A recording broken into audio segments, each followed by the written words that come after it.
Roberto Dararandi. Back again, the professor of the Accounting for Financial Decision and Control course in the MBA program at Blackwell International University. Well, let's continue now with this new session, Session 4, which is primarily associated with accounting, mainly financial. So the idea is to close this first major chapter of financial accounting, except we need to take a relevant look at the statement of cash flows and some important concepts to keep in mind. So, we have already seen, as you can see, do you remember, what is the balance sheet? So, what is the income statement? Some implications. And now we move on to what the cash flow statement of a company is. And the first thing I want to point out here is that while analyzing this and understanding what lies behind the statement of cash flows should give it very significant importance, the reality, many times, based on my many years of experience working with companies on this issue in Latin America, is that, interestingly and curiously enough, companies and their various relevant agents do not give it the importance it indeed deserves. But well, let's first take a look at this statement of cash flows, where the first thing we need to understand is that the information contained in the statement of cash flows reflects, or should reflect, all the collections and payments made by the company in that year. So, the idea behind the cash flow statement is to provide comprehensive information about the source of cash, that is, the collections we make, the cash inflows that come to the company, but also, of course, the use of that cash, all the payments we make throughout the fiscal year. So, this translates to having two main areas, sources and uses, sources and uses of cash. For example, when we have an original source, such as a document or a file, we will have certain inevitable consequences. And when we have a use, we have other consequences that we will see next. So, what does this translate to? First of all, there is more than one method to calculate the statement of cash flows. In this regard, there are two main methods that need to be considered. First, the direct method, and second, the indirect method. In the case of the direct method, what we do is an analysis based on the balance with the collections and payments of the period. And essentially what we have or what we will have is the difference between the initial balance and the final balance. On the other hand, we have the indirect method, which is based on the balances of two periods and starts from the income statement. What one does in the indirect method is group the cash flow movements originating from three types of activities, the three types of activities that are always involved in any company. Operational activities, cash inflows and outflows from day-to-day operations, so to speak. Financing activities. When a company takes out a loan or pays off a loan or generates interest, it pays them. And investment activities. Investment is understood as investment in fixed assets or CAPEX, primarily. Not exclusively, but mainly so. In the indirect method, we will group all cash movements into those three categories, as we will see next. So, for example, in the indirect method, I could calculate the statement of cash flows for a period of time in a rather indirect way. How? We start, for example, with the profit for the period. To that exercise, for example, we add depreciation, because we already said that depreciation is not or was not a cash income. With that, we arrive at the concept of cash flow. Operating cash flow, and to arrive at that, to free cash flow or pure cash flow, what is it that we do or what is it that we need to do? Subtract the investment in working capital, which is associated with increases in current assets and decreases in current liabilities. And we also subtract the investment in non-current assets, which is called CAPEX, capital expenditure. And with that, we arrive at free cash flow, pure cash flow, the famous free cash flow. And if we add or subtract, depending on the case, the financing flows to that pure cash flow, we will arrive at the net cash flow. So, for example, when a company takes on debt, they are provided with credit and the money comes in, of course, there is a positive cash flow. On the contrary, if a company pays, or prepays credit, or liabilities, well, that is a negative cash flow. Well, that's it. Adding all of this together, we will arrive at the net cash flow. So, under the indirect method, again, we start with the net income for the period, add back the depreciation, because it is not a cash outflow, and with that, we arrive at the operating cash flow.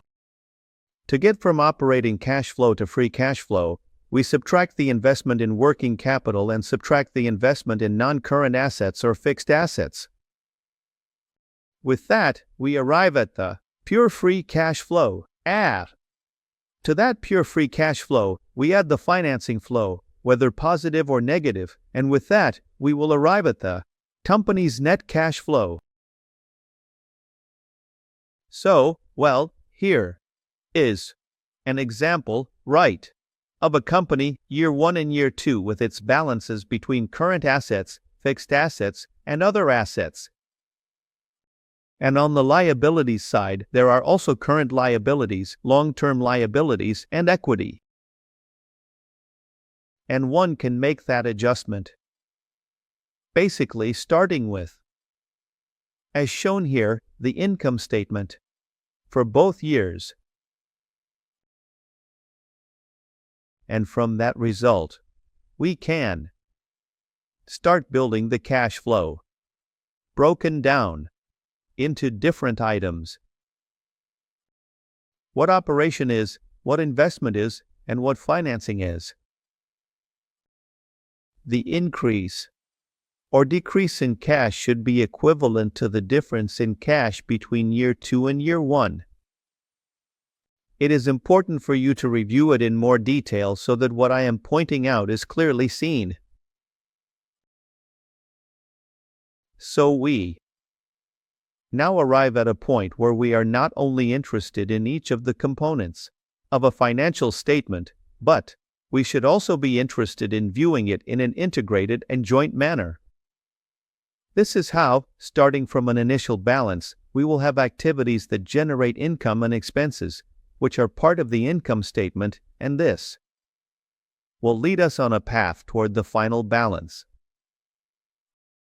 But to finalize that final balance of the activities that generate income and expenses in the income statement, we need to add the investment in financing activities, and that brings us to the statement of cash flows. Therefore, in other words, to arrive at the final balance, we must start from the initial balance, add what happens at the income statement level during that period, and add what happens at the level of the statement of cash flows. And in that way we arrive at a final balance, and that is why it is said that this is a system. Everything depends on everything. If I change the sales projection in a financial forecast, I change the projection for investments in fixed assets and others, well, everything is going to change. It will probably change the income statement, it will change the entire cash flow, and it will, of course, change the final balance. That is why we talk about it, and we will continue to see it later when we make the financial projections, a 3C projection, the comprehensive projection. And here comes an example for you to see calmly from a company, ABCCA Tools, where I am given different activities that occur at a moment in time of things that happen over time.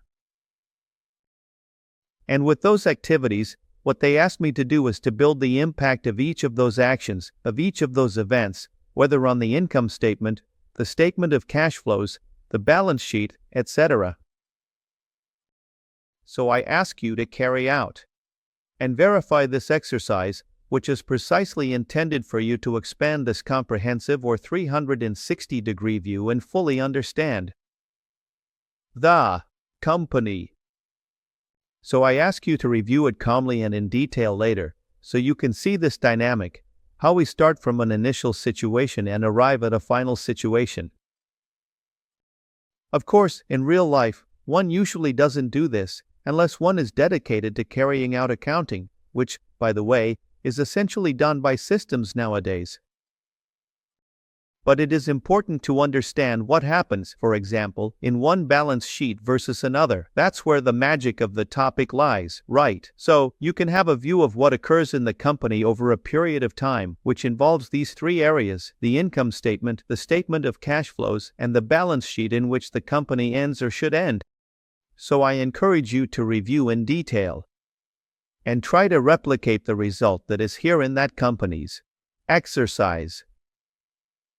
So this is done step by step so that you can later review it in sufficient detail. Here, as you can see, the statement of changes in equity is also included, simply to provide a closer look, a deeper zoom, specifically on the company's equity, as another important part that is also incorporated here. And finally, as you can see, the income statement appears. In this case, it does not include taxes.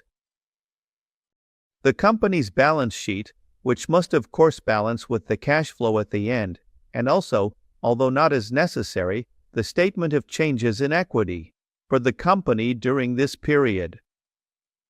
As we move towards the conclusion of this significant chapter on financial accounting, it is also important to have clarity on two related but distinct concepts,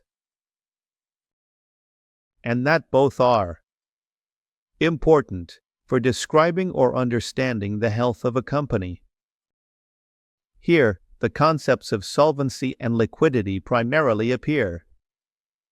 They are often mixed up and confused, but they are different, they are distinct, even though there is a relationship. The first thing is the concept of liquidity. Liquidity, okay. What is liquidity? It is the ability to quickly transform an asset into cash, into money, into liquid funds. Okay, that's the first thing. And there, right, what we have to consider is that liquidity is something very fundamental in the company, because when the more liquid an asset is, the more easily we can convert it into cash.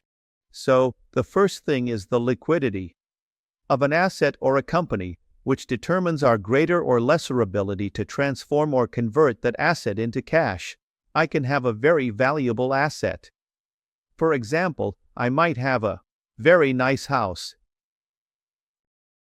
500 square meters, right, in a fabulous location. However, right, if that house is in a hard-to-reach place, far from urban centers, it will probably have a liquidity problem, even though it has value. Of course, everything in that house, all the assets, the amenities it has. It might take too long to quickly turn that house into cash. So that would be a low liquidity asset, an illiquid asset, valuable but illiquid. It can sometimes take me a year, 2 years to tie it up, of course, right?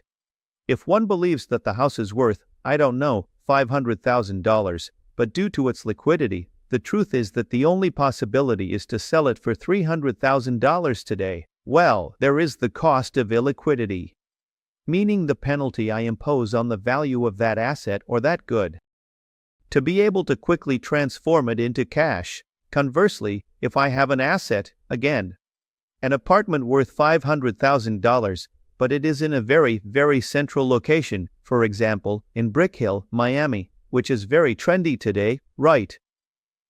And a strategic place within Miami and the state of Florida. Well, probably that asset we have valued at $500,000 is understood to be a market value, a value close to the market.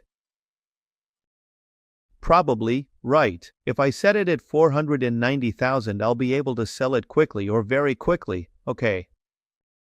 And if I leave it at 500,000, it might take me a little longer, but not too much, unless, of course, there are complexities or difficulties, right? For example, in the mortgage loan market, okay.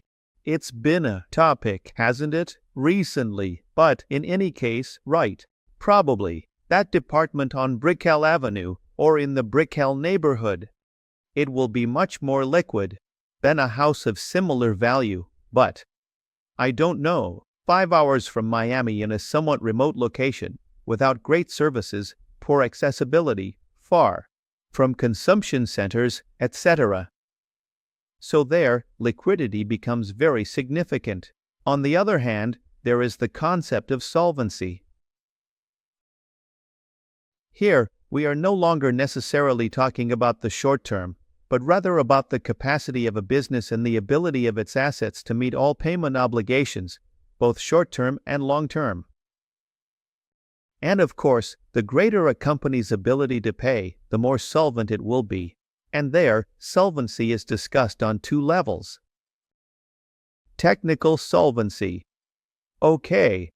Technical solvency is the company's ability to generate sufficient financial resources associated with its normal activities to meet or fulfill its payment commitments.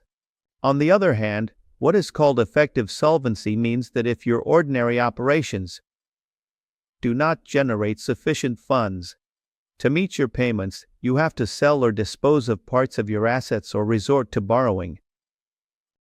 In that sense, it will be effectively solvent, indeed, but technically insolvent because perhaps a business is not profitable. And that can happen if it happens permanently, of course. It is most likely that the business has to exit, it has to disappear. But if it happens occasionally, well, that is something reasonable. There are companies that, during the crisis, referring back to the COVID crisis, while some managed to reasonably cope with this crisis, were significantly affected, for example, in their cash selection capacity, in their income, and in their profitability to some extent. So, what did some of those companies do? Well, they turned to an alternative other than generating resources from their main activity, either by selling off some non-essential assets or by obtaining a loan.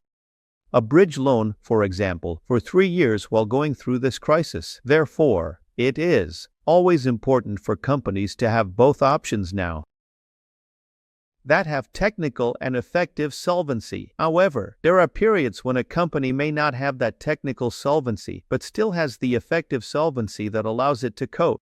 But, as we mentioned earlier, if there is no technical solvency over time, it is certainly most likely that the company will have to exit the market. So, ultimately, these 2 concepts that are important, of course, and that are complementary, lead us to the fact that liquidity, which is mainly associated with, to a short-term perspective, while solvency pertains to the indefinite continuity of the company.